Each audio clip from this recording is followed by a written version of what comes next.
Hello, the future officers. I welcome you all in this video. Guys, in today's video, we are going to discuss about CDS2 2021 GK paper geography questions analysis with source. And guys, this is happening first time in the history of CDS examination, जिसमें पहली बार YouTube के ऊपर questions आपके जो exam में आए हैं various subject से, उनके सोर्स के बारे में किसी ने डिस्कस किया हो. And I am glad already एक वीडियो हम इसके ऊपर बना चुके हैं. अगर आपने नहीं देखी है तो आई बटन में जाके आप जो है वो देख सकते हैं. चलिए शुरू करते हैं. सबसे पहले मैं बात करना चाहूंगा यहाँ पे ज्योग्राफी के क्वेश्चंस के बारे में.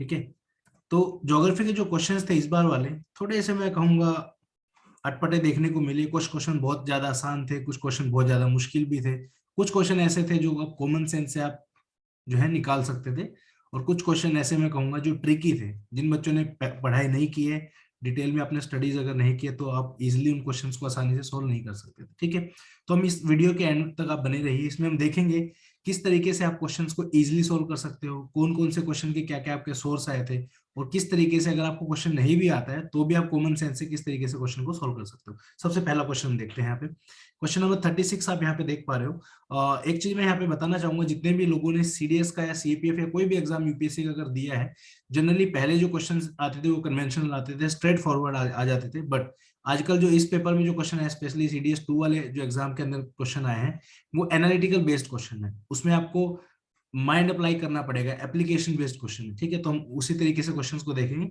जब हम इसको इजीली सोल्व कर पाएंगे. ठीक है, क्वेश्चन था आपका, D performs her train journey from by the shortest route from Bengaluru to New Delhi, which one of the following rivers will she not cross while performing this journey. अब ये स्टेटमेंट आपको पूरी बुक में कहीं नहीं मिलेगी, ऑल्दो ज्योग्राफी के आपके क्वेश्चन जो है वो स्ट्रेट फॉरवर्ड आते हैं. आगे आप आने वाले टाइम पे देखेंगे इसी वीडियो के अंदर कि किस तरीके से स्टेटमेंट यूपीएससी ने उठाई है. ठीक है, बट इस तरीके के क्वेश्चन जो आप ये वाला क्वेश्चन आप देख रहे हो, ये वाला क्वेश्चन जब तक आपकी डीप अंडरस्टैंडिंग नहीं होगी, ठीक है, ड्रेनेज सिस्टम के बारे में, कौन कौन सी रिवर है, क्या उनकी लोकेशन है, तो डेफिनेटली आप इस तरीके के क्वेश्चन को सोल्व नहीं कर पाएंगे. बट इस क्वेश्चन का सोल्यूशन हम देखते हैं. ठीक है, सबसे पहले आपको पता होगा जो दिल्ली है उसके पास से जो है यमुना रिवर फ्लो करती है इस तरीके से. ठीक है आपकी, उसके बाद बीच में मध्य प्रदेश का ऑलमोस्ट पूरा का पूरा जो रीजन है वहां से नर्मदा जो है फ्लो करती है. और आपकी दो रिवर है, कृष्णा इस तरीके से, और इस तरीके से आपकी कावेरी है. ठीक है, सॉरी, गोदावरी और कृष्णा है. अब यहाँ पे आपका बेंगलोर है और यहाँ पे आपका दिल्ली है. तो इस तक पहुंचने के लिए आपको एनी हाउ इन तीनों रिवर को क्रॉस करना पड़ेगा. ठीक है, नीचे आपकी गोदावरी आएगी, सॉरी नीचे आपकी कृष्णा आएगी ये वाली. ठीक है, ऊपर आपकी गोदावरी आएगी, ये आपकी नर्मदा आएगी. ठीक है, तो इसका जो करेक्ट आंसर होगा वो होगा आपका यमुना. अब काफी सारे लोगों को कंफ्यूजन ये है कि यमुना क्यों होगा. देखिए एनी हाउ आप कुछ भी देखेंगे, जब मैप देखेंगे एग्जैक्टली, तो तीनों रिवर को ही क्रॉस जो है उस ट्रेन को करना पड़ेगा, तभी जो है वो दिल्ली पहुंच पाएगी. ठीक है, अब इस तरीके के क्वेश्चन जो है आप, या तो आप एक काम कर सकते हैं, इसमें प्रॉपर बुक को पूरा पढ़ के पूरा कंप्लीट आपका जो एटलस है उसके अंदर मैप ड्रॉ करिए. प्रॉपर रिवर्स का आपको पता होना चाहिए, कहाँ से ओरिजिनेट होती है, कहाँ जाके समुद्र में मिलती है, सब आपको इन्फॉर्मेशन होनी चाहिए. इसका एक बहुत शानदार अल्टरनेटिव मैं आपको बताऊंगा, और मैं प्रॉमिस करता हूँ आपसे पूरी जिंदगी आप उस चीज को याद रखोगे. एक छोटा सा आपको सोर्स में इसका बताऊंगा, बहुत आसान है, जस्ट आपको फॉलो करना है. वो वीडियो के एंड में आपको बताऊंगा, बने रहिए मेरे साथ. नेक्स्ट क्वेश्चन है ये वाला. हाँ, वैसे इस बुक के अंदर जो रिवर वगैरह दिए हैं वो तो अच्छे से कवर किए हैं, बट आपको इतने ज्यादा अच्छे से समझ में नहीं आएंगे. वो सोर्स में जो आपको बता रहा हूँ वो वीडियो के एंड में बताऊंगा आपको. ठीक है, नेक्स्ट क्वेश्चन देख लेते हैं एक बार. नेक्स्ट क्वेश्चन है, tropic of cancer passes through the state. अब इन्होंने क्या कहा है, तीन अलग अलग स्टेटमेंट दिए किसी एक स्टेट के बारे में. ठीक है, ये बेसिकली करेक्टरिस्टिक्स है इस पर्टिकुलर स्टेट के बारे में. आपको पहला दिया है कि ट्रॉपिक ऑफ कैंसर जो है इस स्टेट से पास करती है. ठीक है, दूसरा ऑप्शन है the state has more north to south extension. ये भी आपको याद रखनी है, मतलब जो स्टेट है वो नॉर्थ से साउथ जो है लंबे आकार में है, मतलब इस तरीके से लैटिट्यूडनली फैला नहीं हुआ है, लॉन्गिट्यूडनल फैला हुआ है. ठीक है, अब आपको सबसे पहले तो ये वाला फैक्ट पता होना चाहिए कि ट्रॉपिक ऑफ कैंसर कहाँ कहाँ से पास करती है. तो ये वाला फैक्ट आपका दिया हुआ है इस बुक के अंदर, 8 स्टेट से पास करती है, अलग अलग स्टेट्स आपके हैं. ठीक है, तीसरा है the state has international border with the Bangladesh and Myanmar. अब इस कंडीशन में ना आप थोड़ा सा अगर माइंड इसमें अप्लाई करोगे तो इजीली आप इस क्वेश्चन को सोल्व कर सकते हो. हम ऑप्शंस की तरफ सबसे पहले चलेंगे. ठीक है, ऑप्शंस की तरफ अगर चलेंगे, यहाँ पे आपको सबसे पहले पता होना चाहिए ट्रॉपिक ऑफ कैंसर किन स्टेट से पास करती है. ठीक है, तो 8 स्टेट है यहाँ पे ट्रॉपिक ऑफ कैंसर जहां से पास करती है, बट हम उन स्टेट को देखेंगे जो आपके म्यांमार बॉर्डर के पास में पड़ते हैं. ठीक है, तो म्यांमार बॉर्डर के पास वाली जो स्टेट नहीं है उनको पहले एलिमिनेट करेंगे. नागालैंड है, नागालैंड डेफिनेटली म्यांमार से तो टच करता है, but tropic of cancer Nagaland के थ्रू पास नहीं होती, तो इसको आप यहाँ पे एलिमिनेट कर सकते हो. मणिपुर से भी जो है आपका ट्रॉपिक ऑफ कैंसर पास नहीं करती है. अब आपके पास दो ऑप्शन बचते हैं, त्रिपुरा और मिजोरम। ये दोनों ऑप्शंस के अंदर आप अगर देखोगे तो ये ट्रॉपिक ऑफ कैंसर भी पास करती है और नॉर्थ से साउथ की तरफ एक्सटेंड भी है इनका, ठीक है। बट अनफॉर्चुनेटली त्रिपुरा जो है वो सिर्फ और सिर्फ बांग्लादेश से इसका बॉर्डर टच करता है, तो इसका जो आंसर होगा करेक्ट होगा मिजोरम। अगर आपको नॉर्थ ईस्ट के बारे में इंफॉर्मेशन नहीं है तो आप हमारे मैपिंग का कोर्स आप देख सकते हैं, जो मैं बताने वाला था एंड में, अभी बता देता हूँ। स्टडी फंडा टीम ने पूरे प्रॉपर 38 से 40 वीडियोस बनाए हैं आपके मैपिंग के। अभी कुछ वीडियोस और आने वाले हैं, उन वीडियोस को आप अगर देखोगे तो believe me, I can assure you, I can guarantee you, किसी भी यूपीएससी एग्जाम में, CAPF exam, CDS exam, NDA exam, AFCAT exam, या आपकी लाइफ में आप कोई भी एग्जाम दीजिए, मैपिंग के रिगार्डिंग आपको कोई भी क्वेश्चन गलत नहीं होगा। उसको हमने कॉम्प्रिहेंसिवली कवर किया है और मैं प्रॉमिस करता हूँ एटलीस्ट आप एक्सपेक्ट कर सकते हो हर पेपर के अंदर 4 से 5 question, except UPSC. Civil service का थोड़ा डेप्थ में पूछते हैं, बट बाकी सभी एग्जाम जो यूपीएससी कंडक्ट करता है उसमें सब में कम आएगा, ठीक है। चलिए नेक्स्ट क्वेश्चन देखते हैं। ये क्वेश्चन मैं कहूंगा कि काफी आसान था अगर आपको सिर्फ एक फैक्ट का पता है तो, ठीक है। इसमें जैसे है लिखा हुआ है, am want to visit a place in the union territory which is located at 34 degree north and 77 degree east, which of the following union territory must he have planned to visit, ठीक है। अब देखिए question आसान इसलिए है, इसमें सिर्फ आपको लॉन्गिट्यूड और लैटिट्यूड पता होना चाहिए इंडिया के, ठीक है। इंडिया का डायग्राम ऑल्दो मुझे बहुत ज्यादा अच्छा तो बनाना नहीं आता है, बट जैसा भी है माफी चाहूंगा आपसे, ठीक है। जैसा भी बनेगा हम कोशिश करते हैं बनाने की, ठीक है। ये आपका, sorry for this diagram, just for the sake of कुछ समझाना है आपको मुझे, इसलिए मैं आपको बना रहा हूँ इसे, ठीक है। ये लगा के चलो कि इंडिया का डायग्राम फॉर एग्जांपल, ठीक है। इसके 4 पॉइंट आपके हैं, एक है इधर आपका वेस्टर्न पॉइंट, एक है आपका ईस्टर्न पॉइंट, एक है आपका नदर्न पॉइंट और एक है आपका सदर्न पॉइंट। ये चारों पॉइंट का ना एक स्पेसिफिक लॉन्गिट्यूड और लैटिट्यूड है। जो नीचे वाला है आप उसमें एटलीस्ट इतना याद रखिए कि 8 डिग्री है, 4 मिनट भी है वैसे तो, बट आप 8 डिग्री भी याद रख लेंगे तो भी आपको क्वेश्चन सोल्व हो जाएगा, ठीक है।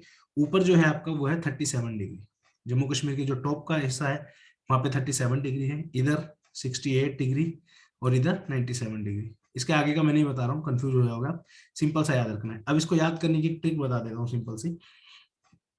जो आपका सदर्न पॉइंट है आपका, यहाँ से लेकर जो नॉर्दर्न पॉइंट है ऊपर पूरा लंबाई है, इसमें ऑलमोस्ट 30 डिग्री का जो है डिफरेंस है। अब देखोगे अगर तो इसको अगर हम माइनस करते हैं तो 29 समथिंग आता है, आप 30 एज्यूम कर सकते हो कि 30 डिग्री का डिफरेंस है।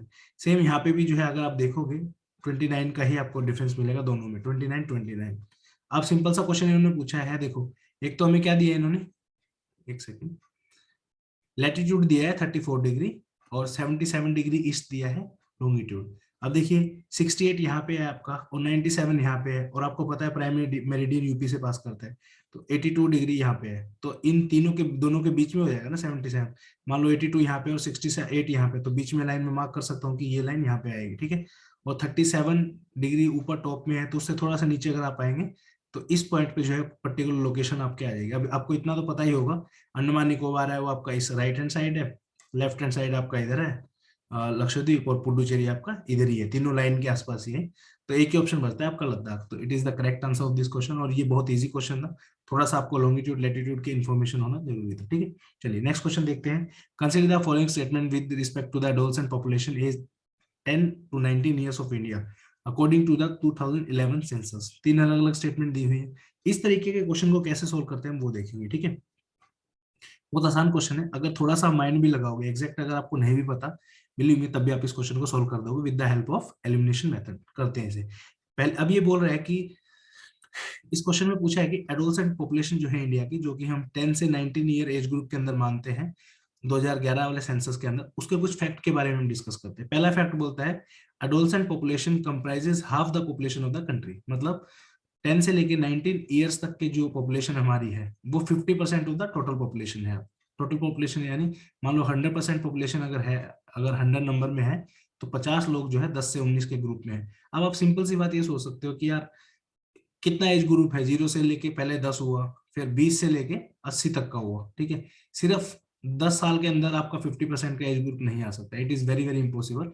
तो इसलिए आप इसको ऑप्शन को एलिमिनेट कर सकते हो कि ये पॉइंट जो है वो गलत है, ठीक है। इसको हम यहाँ पे क्रॉस कर रहे हैं। पहला ऑप्शन अगर आप निकाल देते हो तो ऑप्शन ए कट जाएगा आपका और ऑप्शन सी भी कट जाएगा। अब बात आती है दूसरे ऑप्शन में, ठीक है। The group is regarded as youthful population and high potential. अब देखो यूथफुल यहाँ पे वर्ड आ गया। यूथफुल मतलब इन द सेंस 10 से 19 साल के लोग, जैसे कोई 10 के बाद, तो जैसे 10 साल के बाद कोई 7वीं 8वीं में हो जाता है, ठीक है, डिपेंड करता है एज पर्सन टू पर्सन।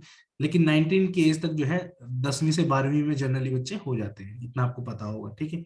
अब ये वाले जो पॉपुलेशन ग्रुप होता है 10वीं से, हम बहुत एनर्जेटिक रहते हैं, बहुत पोटेंशियल हमारे में अच्छा रहता है, हम कुछ भी कर सकते हैं, तो ये स्टेटमेंट थोड़ी बहुत आपको लग रही होगी कि हाँ ठीक है। अब के अभी के लिए हम इसको मान लेते हैं कि चलो ये ठीक स्टेटमेंट बोल रहे हैं, ठीक है। लास्ट स्टेटमेंट है, in this group there are greater number of female than the males. मतलब ये कह रहा है कि अगर 100 मेल है टोटल, तो 10 से लेके 19 के ग्रुप में फीमेल ज्यादा है, लेकिन फीमेल ज्यादा है मेल से। लेकिन आप कॉमन सेंस ये लगाइए, जब हमारा सेक्स रेशियो जो है 9:30 के अराउंड समथिंग है, तो कैसे फीमेल ज्यादा हो सकती है, ठीक है। किसी पर्टिकुलर स्टेट की वहां पे बात नहीं हो रही है, पूरी इंडिया की बात हो रही है, पूरी पॉपुलेशन की बात हो रही है। तो इट इज नॉट पॉसिबल कि फीमेल की जो आपकी पॉपुलेशन है वो मेल से ज्यादा होगी 10 साल से 19 के बीच में। तो ये भी इजीली एलिमिनेटेड ऑप्शन है, आप इसको अगर यहाँ पे क्रॉस कर दोगे, एक ही ऑप्शन आपको बचता है, वो है ऑप्शन बी, और ये ठीक भी लग रहा है, राइट।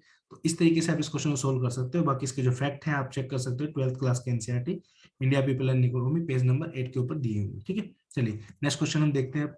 नेक्स्ट क्वेश्चन है, ये मैं थोड़ा कहूंगा थोड़ा सा मुश्किल हो सकता है आपको लगे क्वेश्चन, बट फिर भी आसान क्वेश्चन है। थोड़ी सी इसमें आपको मेहनत तो करनी पड़ेगी। जैसे इसमें बताता हूँ आपको, एक सेकेंड, किस तरीके से इस तरीके के क्वेश्चन कैसे सोल्व करने हैं। In a discussion, M from Arunachal Pradesh, J from Assam, N from Meghalaya and S from Nagaland are claiming that as per census 2011 the state has the maximum density of the population. अब देखो इसमें 4 अलग अलग आपको स्टेट दिए हैं। पहला है आपका अरुणाचल प्रदेश, ठीक है। दूसरा है आपका असम, तीसरा है आपका मेघालय, चौथा है आपका नागालैंड, ठीक है। अब इसमें जो है देखिए 4 सेट अलग अलग दिए हुए हैं। तो अरुणाचल प्रदेश आपको पता होगा, अरुणाचल प्रदेश आपको जो नागालैंड वाला है ना, ये हिली एरिया है। तो आप एक चीज हमेशा याद रखना, हिली एरियाज के अंदर पॉपुलेशन डेंसिटी जो होती है वो हमेशा बहुत कम होती है। बिलीव मी, इस चीज का एग्जांपल आपको समझाता हूँ। फॉर एग्जांपल, एक एरिया है उत्तर प्रदेश का, वो प्लेन एरिया है, वहां पे इजिली आप खेती कर सकते हो, इजिली ट्रांसपोर्ट मूव कर सकते हो, रेल चला सकते हो, कुछ भी आप वहां पे इजिली कर सकते हो। बट पहाड़ों में रोड बनाना मुश्किल है, ठीक है, ट्रांसपोर्टेशन बहुत मुश्किल है, उसके बाद ट्रेड बहुत मुश्किल है। तो ऑब्वियसली आप इस चीज को नोट डाउन करके रखिए, हमेशा दिमाग लगाइए थोड़ा सा। जहाँ पे भी सुख सुविधाएं आसान होंगी वहां पे पॉपुलेशन ज्यादा होगी, ठीक है। तो इन दो ऑप्शन को आप डायरेक्टली एलिमिनेट कर सकते हैं यहाँ पे, अरुणाचल प्रदेश और नागालैंड को। अब बचेगा असम और मेघालय। मेघालय जो है बहुत छोटा स्टेट है, तो पॉपुलेशन वैसे भी बहुत ज्यादा नहीं है वहाँ की, नॉर्मल ही है। लेकिन असम जो है वो डेंसली पॉपुलेटेड है, रीजन मीन 2 रीजन की वजह से। एक तो एरिया में बहुत ज्यादा पहाड़ियां नहीं है, अगर है भी तो बहुत माइनर से एरिया में होंगी, ज्यादा नहीं है। जनरली एरिया प्लेन है, क्योंकि वहाँ पे रिवर आपकी बहती है ब्रह्मपुत्र, तो वैली टाइप से सिस्टम है, ठीक है। तो इजिली आप इस तरीके से भी इसको कर सकते हैं। बाकी एग्जैक्ट फैक्चुअल चीज अगर आपको चाहिए तो आप 12th क्लास की बुक है India people and economy page number 145 पे जाके चेक कर सकते हैं। बट ये सेम क्वेश्चन मैंने अपने जो है डेंसिटी मैपिंग के वीडियोस में कवर किया है। इजिली देखो, अरुणाचल प्रदेश की सबसे कम है, यहाँ पे आप एलिमिनेट कर सकते हो। नागालैंड की जो है उससे कम है। अब इन दो स्टेट्स के अंदर आपका ना तो असम दिया है ना मेघालय दिया है, तो भी आप जो है इजिली इसको एलिमिनेट कर पाओगे, थोड़ा सा माइंड लगा के, ठीक है। तो इसके तरीके के क्वेश्चन को ऐसे सोल्व करते हैं। नेक्स्ट आपका, which of the following statement is are true correct with respect to time zone in India. Time zone बहुत बेसिक सा कंसेप्ट है, ये आपका 11th क्लास की जो आपकी इंडियन ज्योग्राफी है उसमें आपको देखने को मिल जाएगा। पहला ऑप्शन है, there is one standard time for the whole country. ये बिल्कुल सही ऑप्शन है, अगर आपने बुक में नहीं भी पढ़ा है तो 82.30 डिग्री ईस्ट, ये आपका जो है बिल्कुल ये प्राइम मेरिडियन है। सॉरी, प्राइम मेरिडियन नहीं, it is the Indian standard time, ठीक है। प्राइम मेरिडियन 0 डिग्री पे होता है। It is the Indian standard time, जो कि आपका पास करता है नैनी, ठीक है। एक जगह है नैनी उत्तर प्रदेश के अंदर, वहां से पास करता है, ठीक है। आप स्ट्रेट लाइन आपने देखी होगी, उत्तर प्रदेश मध्य प्रदेश ऐसे आपके क्रॉस करता है, ठीक है। तो इसका एक फैक्ट और क्या है, इंडिया जो है 5 hour 30 minutes प्लस में जो है जीएमटी से है। GMT is your Greenwich meridian time, ठीक है। तो आपकी जो प्राइम मेरिडियन है उससे 5.5 घंटे प्लस में है, याद रखना है, क्वेश्चन आया हुआ है इसके ऊपर भी, ठीक है। Andaman and Nicobar island and the Lakshadweep island have different time zone. अब देखो ऊपर हमने बोला कि एक ही टाइम जोन है, तो या तो स्टेटमेंट पहली ठीक होगी या दूसरी ठीक होगी। तो पहली स्टेटमेंट तो बिल्कुल सही है, क्योंकि 82 30 मिनट आपका है आपका करेक्ट, ठीक है। तो दूसरा आप एलिमिनेट कर सकते हैं यहाँ पे, दूसरा अगर एलिमिनेट कर दोगे ऑप्शन बी और सी जो है गलत हो गया आपके। थर्ड है आपका Indian standard time is 5 half hour behind the GMT. अभी मैंने बताया आपको बिहाइंड द जीएमटी नहीं है, प्लस में है जीएमटी, तो ये भी ऑप्शन आपका एलिमिनेट हो जाएगा यहाँ से। तो option 1 is the correct answer for this question, ठीक है। ये आपको मिल जाएगा सेम स्टेटमेंट्स आपको एनसीईआरटी पेज नंबर 2 है आपका इंडियन ज्योग्राफी में, ठीक है। चलिए नेक्स्ट चलते हैं आपको। D has recently visited Khardungla, Nubra Valley and several Buddhist monasteries. Which of the following union territory had she visited? ठीक है, डी ने कोई जगह विजिट की है जहाँ पे 3 जगह इंपॉर्टेंट बताई इन्होंने, खारदुंगला, नुब्रा वैली और बुद्धिस्ट मोनेस्ट्रीज, ठीक है। अब आपको आइडेंटिफाई ये करना है कि ये क्वेश्चन का आंसर क्या हो सकता है। सबसे पहले मैं आपको बताता हूँ, आपने अगर थोड़ी बहुत पढ़ाई करी है या फिर घूमे वगैरह हो आप, तो आपका उत्तराखंड के अंदर बहुत माइनर सी कोई ऐसा कोई बहुत बड़ी वो मोनेस्ट्री आपको देखने को नहीं मिलेगी। हिमाचल प्रदेश में है, सिक्किम में भी है और लद्दाख में भी, तो एक ऑप्शन आपका यहाँ से एलिमिनेट आप कर सकते हो, ठीक है। उसके बाद खारदुंगला और नुब्रा वैली है। ऑल्दो आपने अगर इस क्वेश्चन को आप बहुत लोगों ने गलत किया होगा क्योंकि ये नहीं पता होता जनरली आप, ठीक है, लेकिन बुक में भी देखोगे ना, बुक में भी बहुत छोटे से उसमें दिया हुआ है, नुब्रा दे दिया यहाँ पे, खारदुंगला दे दिया है लद्दाख रेंज के अंदर। एग्जैक्टली आप जो है फाइंड आउट नहीं कर सकते, इसके लिए प्रॉपर इन डेप्थ आपको नॉलेज चाहिए, प्रॉपर आपने वीडियोस देखी हो, सब कुछ किया हो। मैं आपको अगेन रिकमेंड करता हूँ, स्टडी फंडा की मैपिंग की वीडियोज हैं, 38 के आसपास वीडियोस वो होंगी, वो आप प्लीज एक बार देख लीजिए, आपका कोई क्वेश्चन नहीं रहेगा। इस क्वेश्चन का आंसर मैं आपको दिखाता हूँ, ये देखिए यहाँ पे आप देखोगे, अगर सिर्फ मेरी इस पिक्चर से, जो ये वाली फोटो है ना, इसी फोटो से सिर्फ आपके 2 क्वेश्चन मेरे यहाँ पे आए हैं एग्जाम में, ठीक है। खारदुंगला आप यहाँ पे देख सकते हो, माउंटेन पास है इस जगह, ये लोकेशन है सियाचिन ग्लेशियर के जस्ट पास में जो है खारदुंगला आपका पड़ता है। और नुब्रा वैली जो है एक रिवर है, नुब्रा रिवर, जो कि ट्रिब्यूटरी है आपकी इंडस रिवर की।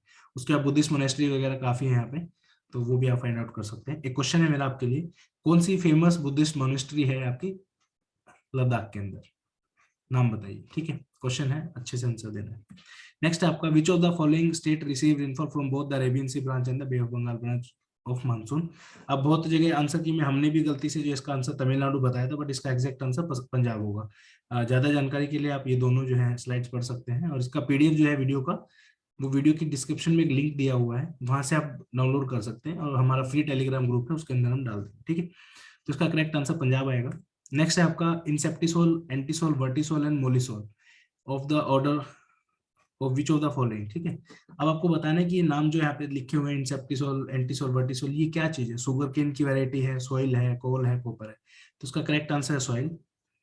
इस पर्टिकुलर सिर्फ एक इस टेबल के ऊपर 2 क्वेश्चन है, एक तो अभी आया है ये, और सेम लास्ट ईयर जो आपका सीडीएस हुआ था, सेम क्वेश्चन उसमें आया है, ठीक है, कि किसकी क्वांटिटी सबसे ज्यादा है। तो इंसेप्टिसोल जो है हाईएस्ट परसेंटेज में है, 39.74%, ठीक है। तो इस तरीके से आपको चीजों को याद रखना है, ये भी इंपॉर्टेंट है। और ये आपका है पेज नंबर 69, इंडियन ज्योग्राफी की आपकी बुक है 11th क्लास की, पेज नंबर 69 पे टेबल मिल जाएगी। नेक्स्ट है आपका, she had witness counter bunding and counter ploughing while visiting to the state in the India, identify the state from the options given below, ठीक है। अब बहुत सारे लोगों ने इस स्टेटमेंट को समझा भी नहीं होगा, क्योंकि पता नहीं होता है बहुत बार, कई बार, तो ये हो सकता है छोड़ दिया आपने क्वेश्चन, बट यह आप फाइंड आउट कर सकते हैं पेज नंबर 11 पे, आपकी एनसीईआरटी है 10th क्लास की, ठीक है। आई थिंक देख लेना आप कौन सी एनसीईआरटी में है। तो यहाँ पे काउंटर और काउंटर प्लोइंग के बारे में थोड़ा बहुत इन्फॉर्मेशन दिया हुआ है। टेरेस फार्मिंग वैसे बाकी ऐसे होती है, ये सॉइल इरोजन को बेसिकली जो है वो कम करती है, आपके लिए इंपॉर्टेंट ये जानना है। तो इसमें जो है काउंटर बंडिंग आप देखने को मिलेगी, आप देख सकते हो हिल्स हैं, ज्यादा ऊंची भी नहीं है और ज्यादा नीची भी नहीं। तो पंजाब में हिल्स नहीं मिलती, हरियाणा में भी नहीं मिलती, राजस्थान में भी नहीं मिलती, उत्तर है आपका हिमाचल प्रदेश।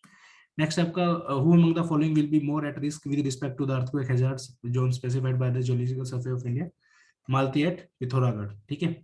दूसरे जो रीजन है ये स्टेबल जोन के अंदर आते हैं इंडिया के अंदर, लेकिन पिथौरागढ़ जो है उत्तराखंड यूके का जो पार्ट है, ये जो है जोन 5 के अंदर आता है आपका अर्थक्वेक जोन। तो ये चैप्टर है, आप देख लेना, अलग अलग जोन है, वेरी हाई डैमेज जोन वगैरह सब है। तो 11th क्लास की जो आपकी ज्योग्राफी है पेज नंबर 81 पे आपको मिल जाएगी। नेक्स्ट है आपका, with the government want to prepare a plan for drought prone areas in the country, which of the following is predominately focused. Drought area basically आपको पता है ड्रॉट एरिया कहाँ पे ज्यादा आता है, नॉर्थ ईस्टर्न पार्ट में बारिश वगैरह अच्छी होती है, तो वहाँ पे इसको आप एलिमिनेट कर सकते हो। गंगा प्लेन में पानी की वैसे कमी नहीं है, और कोस्टल आंध्र प्रदेश जो है वो कोस्ट के किनारे, तो पानी की वहाँ पे कोई, लेकिन कच्छ रीजन जो है आपका वो एक्सट्रीमली ड्रॉट अफेक्टेड एरियाज के अंदर आता है। कच्छ रीजन है, जैसलमेर, जोधपुर, ये सब है। तो ये करेक्ट आंसर जो है मरुस्थलीयन कच्छ, इसका आंसर आ जाएगा। ये भी आपका 11th क्लास के एनसीईआरटी से लिया गया। नेक्स्ट है 4 person are travelling to different state of India, to whom will you advise to protect oneself from the blizzards. ये क्वेश्चन मुझे बुक में कहीं नहीं मिला, ज्योग्राफी में किसी भी बुक में नहीं मिला।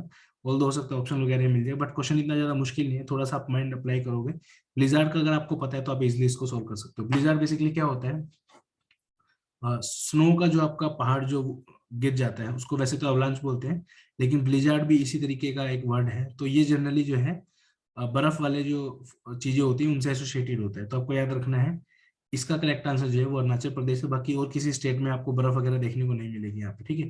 तो इस तरीके से आप इस क्वेश्चन को सोल्व कर सकते हैं। नेक्स्ट है आपका 86 question, which of the following state in is not prominent of for the plantation agriculture.